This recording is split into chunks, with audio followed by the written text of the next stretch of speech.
Hello बच्चों, let's read the question. The question here has four statements. It says that read the following statements given here and select the right answer. So इन चार statements को हम लोग read करके इसके बाद इन जो चार options दी हुई हैं करना है कि ये statement correct है या एक wrong statement है ये.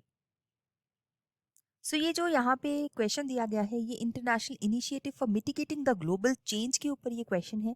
So सबसे पहला पॉइंट लिखा गया है कि क्योटो प्रोटोकॉल जो कि 1997 की कॉन्फ्रेंस थी, इसने कमिटमेंट ली थी डिफरेंट कंट्रीज से कि overall green house gases emission को लेवल को 5% बिलो जो है वो डिक्रीज कर देंगे 2008 से लेके 2012 तक. सो ये जो बिल्कुल सही स्टेटमेंट यहाँ पे दी गई है. क्योटो एक जगह है जहाँ पे जापान जो कि जापान में है और इन्होंने ये कमिटमेंट्स ली थी डिफरेंट कंट्रीज से कि ग्रीन हाउस गैसेज का एमिशन को स्लो डाउन करेंगे. ग्रीन हाउस गैसेज में कार्बन डाइऑक्साइड, मीथेन, क्लोरोफ्लोरोकार्बन्स और नाइट्रस ऑक्साइड है जो वो हमारे मेजर कंपोनेंट्स होते हैं. सो ये सही स्टेटमेंट है. फिर लिखा गया है Montreal protocol was signed in 1987. So Montreal protocol 16 सितंबर 1987 को साइन की गई थी, लेकिन ये इफेक्टिव हुई है 1989 में. और ये ऐसी ट्रीटी थी जो कि 27 इंडस्ट्रियलाइज्ड नेशंस ने इकट्ठे मिलकर साइन की थी.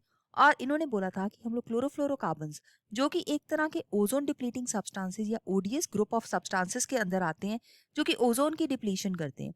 सो इन सब्सटेंसेस की रिडक्शन करने के लिए ये सब कुछ किया गया था. सो इनका लेवल है इन्होंने हाफ करने की सोची थी. तो ये स्टेटमेंट्स भी करेक्ट है. Montreal protocol was sign to control the emission of ozone depleting substances. ये स्टेटमेंट भी बिल्कुल करेक्ट स्टेटमेंट है. अब इस केस में हम देखते हैं कि सारी की सारी जो स्टेटमेंट्स यहाँ पे दी गई हैं वो करेक्ट स्टेटमेंट्स हैं. सो हम लोग जो ए ऑप्शन है इसको बिल्कुल सही आंसर अपने क्वेश्चन का मार्क कर सकते हैं. So let's mark option number 1, मतलब ए जो option as a right answer for this question. I hope you have understood this question. All the best.